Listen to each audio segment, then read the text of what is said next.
Hey you guys, it's Miss B Hanley here. Happy New Year. I wanted to share a video with you about some of my favorite things from 2018. As you know, I love books and reading, as you can tell.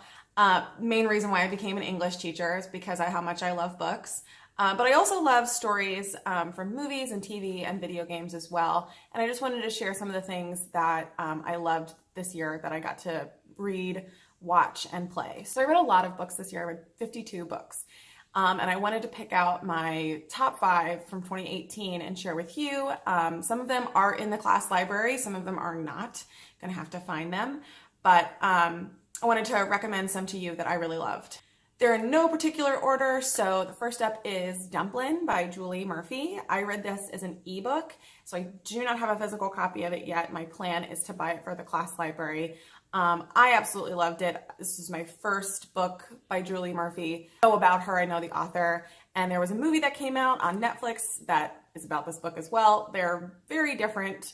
I might come back and do a review of the movie versus the book because I learned this year that the books are always better than the movies. Pretty typical.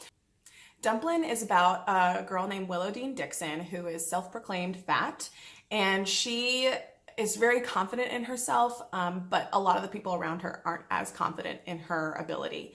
And so she signs up for a beauty pageant, the beauty pageant in her town, and to make a point. And she finds herself, she finds her confidence, and there's a little bit of romance in there as well. The book is so awesome. If you've already watched the movie, I highly recommend that you go and read the book because it is very different.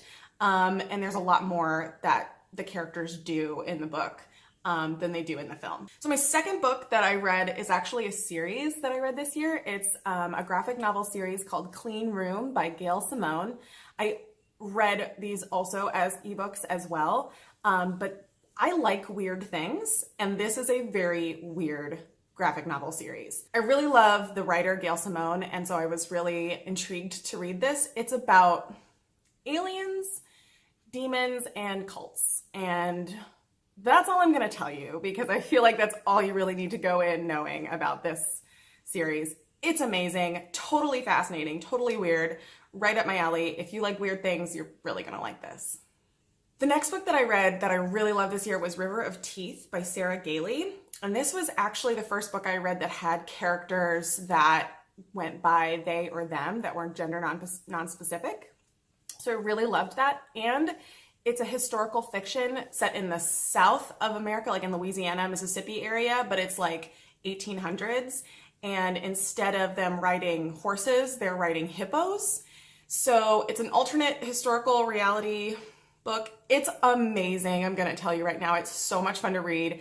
The moment you know that like hippos are involved, it's just changes your whole perspective of the book. It's awesome. I can't wait to see this as a movie or a show because it would be my next book that I actually read earlier this year. It's called The Hate You Give, and it came out as a movie this year, The Hate You Give by Angie Thomas. Such a great book. It is so true to life. It's about a girl named Star whose best friend is shot and killed by police. And you find this out in the first 2 chapters, so I'm not giving anything away. And she witnesses this shooting. And so she has to decide whether she should speak out against police brutality or if she should kind of stay quiet and stay in the background. It's such a great book, and Star is such a relatable character. I absolutely loved it. I'm recommending it to literally everyone. There is a copy in the class library, so you definitely need to check it out. I'm getting more copies for the class library because everybody seems to like it, so please make sure to check this out. This book, it's awesome. And I am definitely going to be watching the movie in 2019. Next up, the last book that I read this year that I really loved was Dare Me by Megan Abbott. And this is the first book that I read by Megan Abbott. I've heard amazing things about this author. So I was really interested in reading it. This one is about cheerleaders who are really connected, like a family almost. They get a new coach and it kind of changes a bunch of things, the dynamic of the friendships between the girls, and also a dead body appears and they have to figure out who or what happened with this dead body, this guy. So super interesting, super like noir, dark, but also about cheerleaders. So kind of strange, but really cool.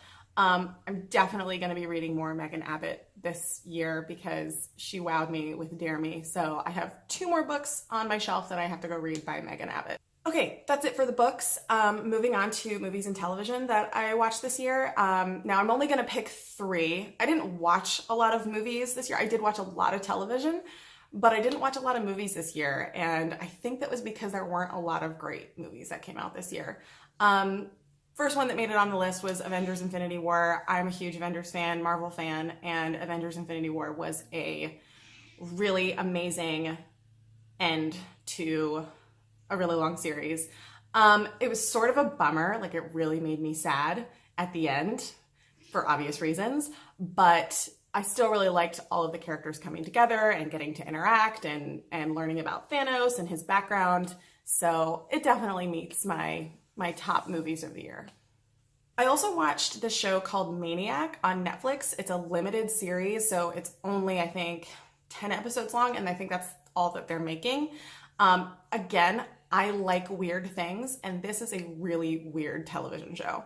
So it's got Jonah Hill, Emma Stone, and both of the characters are involved in a pharmaceutical drug trial, but it's a really cool look at the human psyche and how these characters interact and find each other and mental illness, and it's a really, really amazing show, and I'm rewatching it again, like just forever. Love this show. The last movie that I chose this year was kind of more of a comedy than it was a really cool movie, and it's called Game Night. It's one of the movies that I come back to every time I'm feeling down because it's so funny. It's about a husband and wife who are super competitive, and they have a weekly game night with their friends, and they've invited over all of their friends for their weekly game night, including Jason Bateman's character's brother. So he gets involved and things kind of go crazy. Really funny, so hilarious. I could not stop laughing, and every time, like I said, every time I feel bummed out after Avengers Infinity War, I go watch Game Night. Speaking of games, I played some different games this year. I didn't play a lot. This year, I really started playing Overwatch hardcore. I started in 2017, but I wasn't really as into it. This year was like the year of Overwatch for me. So I absolutely love this game. It's a first-person shooter, team, competitive game. All the characters are different, so everybody picks a different character. I'm not going to spend a whole lot of time explaining it because if you have heard about it, go look it up. Lots of people are going to show you cool gameplay and stuff like that, so I highly recommend that you look it up. The second game I played this year that I really loved was Cube 2. So the original Cube was like a Portal remix, and Portal, in case you didn't notice, Portal is my game. Like that was like my bread and butter when I started playing games on the Xbox. Portal was like what really got me into gaming. And so Cube is very similar to that. It's a first-person style puzzle game. You're going through different rooms and like unlocking puzzles. And the second one, Cube 2, really expands the story and makes a lot of changes from the first one that I think are really, really positive. So if you're into that kind of stuff, puzzle games, Cube 2 is where it's at. The last game that I started playing this year was actually on my birthday. I got it for my birthday. So excited about this game. It's called Steamworld Dig 2. The first one I played on the Xbox called Steamworld Dig, obviously. And you're basically a robot that is mining underground and fighting monsters and learning secrets. And the second one, you're basically following the first robot that went missing. So you're looking for your robot friend who went missing, and you're a robot again this time. It's so much fun. It's a kind of like a platformer, 2D platformer, in the sense that like it is 2D and you're just following the map. But you do have to unlock things and you're really not sure where you are most of the time, so you have to unlock the map. It's awesome. I loved Steamworld Dig. I really love Steamworld Dig 2 so far, so really, really great game. Favorite of the year, for sure. So that's it for me for my favorite movies, games, and books this year. If you have any recommendations for me to either play, watch, or read this year, please comment down below as well, because I've got tons of stuff on my list, and I really want to be a little bit more focused on stuff that I'm reading and watching and what I think about it, because it's always great to share that with people around you and engage in conversation about the stories and stuff that are being told. So please let me know if you have any recommendations. I will